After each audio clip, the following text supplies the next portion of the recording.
ਅਗਲੀ ਗੱਲ ਕਰੀਏ ਮਿੰਟੂ ਜੀ ਸ਼ਰਾਬ ਫੈਕਟਰੀ ਦੀ, ਜਿਹੜਾ ਜ਼ੀਰੇ ਦੇ ਵਿੱਚ ਮੋਰਚਾ ਲੱਗਿਆ, ਹੁਣ ਵੱਡੇ ਕਿਸਾਨ ਆਗੂ ਵੀ ਉੱਥੇ ਪਹੁੰਚਣ ਲੱਗੇ ਨੇ ਜੀ। ਬਸ ਇਹੀ ਹੈ ਜੀ, ਜਿੱਥੇ ਭਖ ਜਾਂਦਾ ਮਾਮਲਾ ਫਿਰ ਉੱਥੇ ਆ ਜਾਂਦੇ। ਟਕੈਤ ਸਾਹਿਬ ਵੀ ਜੀ ਅੱਜ ਆ ਗਏ ਨੇ ਜੀ ਟਕਾ ਛੱਡ ਕੇ ਆਪਣਾ। ਤੇ ਕੱਲ ਮੈਂ ਤੁਹਾਨੂੰ ਕਿਹਾ ਸੀਗਾ ਕਿ ਰਾਜੇਵਾਲ ਜਿਸ ਤਰ੍ਹਾਂ ਦਾ ਮੋਰਚਾ ਐਲਾਨੀ ਬੈਠੇ ਆ, ਇਹਨਾਂ ਨੂੰ ਵੇਖ ਲੈਣਾ ਚਾਹੀਦਾ, ਕਿਉਂਕਿ ਇਸ ਤਰ੍ਹਾਂ ਜਿਹੜੀ ਸ਼ਕਤੀ ਹੈ ਉਹਦਾ ਖਿੰਡਾਅ ਹੁੰਦਾ ਹੈ ਜੀ ਤੇ ਖਿੰਡੀ ਸ਼ਕਤੀ ਮਿੱਟੀ ਦੇ ਬਰੋਬਰ ਹੁੰਦੀ ਆ। ਇਹਨਾਂ ਨੇ ਤਾਂ ਚਲੋ ਸਿਆਣਪ ਵਰਤੀ ਆ ਕਿ 17 ਤਰੀਕ ਤੱਕ ਟਾਲ ਦਿੱਤਾ ਹੈ, ਮੈਂ ਪਹਿਲਾਂ ਇੱਥੇ ਦੇਖਾਂਗੇ। ਤਾਂ ਗੱਲ ਇਹ ਹੈ ਕਿ ਜਿਵੇਂ ਜੀਰਾ ਮੋਰਚਾ ਜਿਹੜਾ ਉਹ ਸੁਰਖੀਆਂ 'ਚ ਆਇਆ, ਔਰ ਸੁਰਖੀਆਂ 'ਚ ਵੀ ਉਦੋਂ ਆਇਆ, ਪਹਿਲਾਂ ਇਹ ਸਾਨੂੰ ਡੇਲੀ ਫੋਨ ਕਰ ਦਿੰਦੇ ਸਨ ਮੋਰਚੇ ਵਾਲੇ, ਸਾਡੀ ਗੱਲ ਕਰੋ ਯਾਰ, ਸਾਡੀ ਗੱਲ ਕਰੋ। ਕੋਈ ਉੱਥੇ ਪੱਤਰਕਾਰ ਨਹੀਂ ਸੀ ਜਾਂਦਾ ਹੁੰਦਾ, ਅਸੀਂ ਜਿੰਨੇ ਜੋਗੇ ਸੀ ਕਰਦੇ ਸੀਗੇ, ਜਾਂ ਛੋਟੇ ਮੋਟੇ ਕੁਝ ਹੋਰ ਪੱਤਰਕਾਰ ਕਰਦੇ ਸਨ ਜੀ। ਮਤਲਬ ਕਿ ਜਦੋਂ ਉੱਥੇ ਬਹੁਤ ਵੱਡਾ ਇੱਕ ਮੋਰਚਾ ਬਣ ਗਿਆ, ਇੱਕ ਬਹੁਤ ਵੱਡਾ ਮਸਲਾ ਬਣ ਗਿਆ, ਹਾਂਜੀ, ਤਾਂ ਤੁਸੀਂ ਦੇਖ ਲਓ ਹੁਣ ਵੱਡੇ ਵੱਡੇ ਚੈਨਲ ਜਿਹੜੇ ਆ ਉਹ ਜਾ ਕੇ ਤੇ ਸਾਰਾ ਕੁਝ ਕਰਦੇ ਆ ਜੀ ਤੇ ਬਿਲਕੁਲ। 150 ਦਿਨ ਇਹ ਲੋਕ ਉੱਥੇ ਬੈਠੇ ਵਿਲਕਦੇ ਰਹੇ ਆ।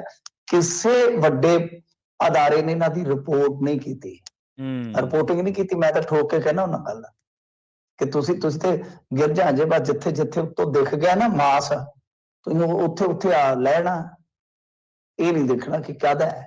ਬਿਲਕੁਲ ਖੈਰ ਚਲੋ ਗੱਲ ਇਹ ਹੈ ਕਿ ਇਸੇ ਤਰ੍ਹਾਂ ਹੀ ਰਾਜਨੀਤੀ ਆ, ਇਸੇ ਤਰ੍ਹਾਂ ਹੀ ਚੱਲਦਾ। ਜਿੱਥੇ ਮੋਰਚਾ ਭਖ ਜਾਂਦਾ ਉੱਥੇ ਭੱਜ ਵਗਦੇ ਨੇ, ਹੁਣ ਸਾਰੇ ਹੀ ਜਾਣਗੇ। ਤਾਂ ਖੈਰ ਇਹ ਵੱਡੇ ਵੱਡੇ ਨੇਤਾ ਜਿਹੜੇ ਆ ਹੁਣ ਇੱਧਰ ਨੂੰ ਮੁਹਾਰ ਮੋੜ ਰਹੇ ਨੇ, ਤਾਂ ਚੰਗੀ ਗੱਲ ਆ ਕਿ ਇੱਕ ਮਜ਼ਬੂਤੀ ਦੇ ਨਾਲ ਟਾਕਰਾ ਕੀਤਾ ਜਾਵੇ। ਚਲੋ ਜਿਹੜਾ ਵੀ ਹੁਣ ਦੇਰ ਸਵੇਰ ਹੀ ਸਹੀ ਉੱਥੇ ਪਹੁੰਚ ਰਿਹਾ ਆਗੂ, ਠੀਕ ਆ, ਕਿਸੇ ਨੂੰ ਮੋੜਨਾ ਨਹੀਂ ਚਾਹੀਦਾ। ਤੇ ਬਾਕੀ ਰਹੀ ਗੱਲ ਕਿ ਉੱਥੇ ਕਮੇਟੀਆਂ ਜਿਹੜੀਆਂ ਨੇ ਉਹ ਹੁਣ ਕੰਮ ਸ਼ੁਰੂ ਕਰੂਗੀਆਂ, ਸਹਿਮਤੀ ਤਕਰੀਬਨ ਬਣ ਗਈ ਆ। ਇੱਕ ਦੋ ਨੁਕਤੇ ਇਸ ਤਰ੍ਹਾਂ ਦੇ ਸੀਗੇ ਜਿਹੜੇ ਕਿ ਕਿਤੇ ਨਾ ਕਿਤੇ ਥੋੜਾ ਜਿਹਾ ਮਤਭੇਦ ਪੈਦਾ ਕਰ ਰਹੇ ਸੀਗੇ, ਤਾਂ ਉਹ ਤਕਰੀਬਨ ਹੱਲ ਹੋ ਗਏ ਆ। ਤਾਂ ਹੁਣ ਕਮੇਟੀਆਂ ਜਿਨ੍ਹਾਂ ਦੇ ਵਿੱਚ ਕੁਝ ਕਿਸਾਨਾਂ ਦੇ ਨਾਮ ਜਿਹੜੇ ਸੁਝਾਏ ਗਏ ਨੇ, ਜੇ ਉਹ ਸ਼ਾਮਲ ਹੋ ਜਾਂਦੇ ਆ ਤਾਂ ਕਮੇਟੀਆਂ ਆਪਣਾ ਕੰਮ ਕਰੂਗੀਆਂ। ਤਾਂ ਦੇਖੋ ਮਸਲਾ ਕੋਈ ਤਨ ਪੱਤਨ ਲੱਗ ਜਾਵੇ ਤਾਂ ਸ਼ਾਇਦ। ਬਸ ਇਹੀ ਹੈ ਜੀ, ਜਿੱਥੇ ਭਖ ਜਾਂਦਾ ਮਾਮਲਾ ਫਿਰ ਉੱਥੇ ਆ ਜਾਂਦੇ। ਟਕੈਤ ਸਾਹਿਬ ਵੀ ਅੱਜ ਆ ਗਏ ਨੇ ਜੀ ਟਕਾ ਛੱਡ ਕੇ ਆਪਣਾ। ਤੇ ਕੱਲ ਮੈਂ ਤੁਹਾਨੂੰ ਕਿਹਾ ਸੀਗਾ ਕਿ ਰਾਜੇਵਾਲ ਜਿਸ ਤਰ੍ਹਾਂ ਦਾ ਮੋਰਚਾ ਐਲਾਨੀ ਬੈਠੇ ਆ, ਇਹਨਾਂ ਨੂੰ ਵੇਖ ਲੈਣਾ ਚਾਹੀਦਾ, ਕਿਉਂਕਿ ਇਸ ਤਰ੍ਹਾਂ ਜਿਹੜੀ ਸ਼ਕਤੀ ਹੈ ਉਹਦਾ ਖਿੰਡਾਅ ਹੁੰਦਾ ਹੈ ਜੀ ਤੇ ਖਿੰਡੀ ਸ਼ਕਤੀ ਮਿੱਟੀ ਦੇ ਬਰੋਬਰ ਹੁੰਦੀ ਆ। ਇਹਨਾਂ ਨੇ ਤਾਂ ਚਲੋ ਸਿਆਣਪ ਵਰਤੀ ਆ ਕਿ 17 ਤਰੀਕ ਤੱਕ ਟਾਲ ਦਿੱਤਾ ਹੈ, ਮੈਂ ਪਹਿਲਾਂ ਇੱਥੇ ਦੇਖਾਂਗੇ। ਤਾਂ ਗੱਲ ਇਹ ਹੈ ਕਿ ਜਿਵੇਂ ਜੀਰਾ ਮੋਰਚਾ ਜਿਹੜਾ ਉਹ ਸੁਰਖੀਆਂ 'ਚ ਆਇਆ, ਔਰ ਸੁਰਖੀਆਂ 'ਚ ਵੀ ਉਦੋਂ ਆਇਆ, ਪਹਿਲਾਂ ਇਹ ਸਾਨੂੰ ਡੇਲੀ ਫੋਨ ਕਰ ਦਿੰਦੇ ਸਨ ਮੋਰਚੇ ਵਾਲੇ, ਸਾਡੀ ਗੱਲ ਕਰੋ ਯਾਰ, ਸਾਡੀ ਗੱਲ ਕਰੋ। ਕੋਈ ਉੱਥੇ ਪੱਤਰਕਾਰ ਨਹੀਂ ਸੀ ਜਾਂਦਾ ਹੁੰਦਾ, ਅਸੀਂ ਜਿੰਨੇ ਜੋਗੇ ਸੀ ਕਰਦੇ ਸੀਗੇ, ਜਾਂ ਛੋਟੇ ਮੋਟੇ ਕੁਝ ਹੋਰ ਪੱਤਰਕਾਰ ਕਰਦੇ ਸਨ ਜੀ।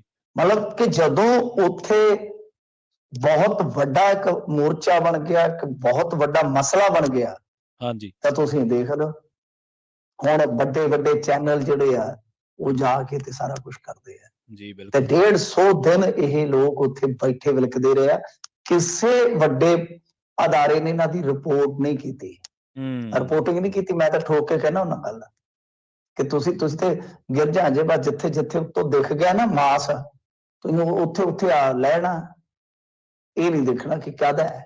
ਬਿਲਕੁਲ। ਖੈਰ ਚਲੋ ਗੱਲ ਇਹ ਹੈ ਕਿ ਇਸੇ ਤਰ੍ਹਾਂ ਹੀ ਰਾਜਨੀਤੀ ਆ, ਇਸੇ ਤਰ੍ਹਾਂ ਹੀ ਚੱਲਦਾ। ਜਿੱਥੇ ਮੋਰਚਾ ਭਖ ਜਾਂਦਾ ਉੱਥੇ ਭੱਜ ਵਗਦੇ ਨੇ, ਹੁਣ ਸਾਰੇ ਹੀ ਜਾਣਗੇ। ਤਾਂ ਖੈਰ ਇਹ ਵੱਡੇ ਵੱਡੇ ਨੇਤਾ ਜਿਹੜੇ ਆ ਹੁਣ ਇੱਧਰ ਨੂੰ ਮੁਹਾਰ ਮੋੜ ਰਹੇ ਨੇ, ਤਾਂ ਚੰਗੀ ਗੱਲ ਆ ਕਿ ਇੱਕ ਮਜ਼ਬੂਤੀ ਦੇ ਨਾਲ ਟਾਕਰਾ ਕੀਤਾ ਜਾਵੇ। ਚਲੋ ਜਿਹੜਾ ਵੀ ਹੁਣ ਦੇਰ ਸਵੇਰ ਹੀ ਸਹੀ ਉੱਥੇ ਪਹੁੰਚ ਰਿਹਾ ਆਗੂ, ਠੀਕ ਆ, ਕਿਸੇ ਨੂੰ ਮੋੜਨਾ ਨਹੀਂ ਚਾਹੀਦਾ।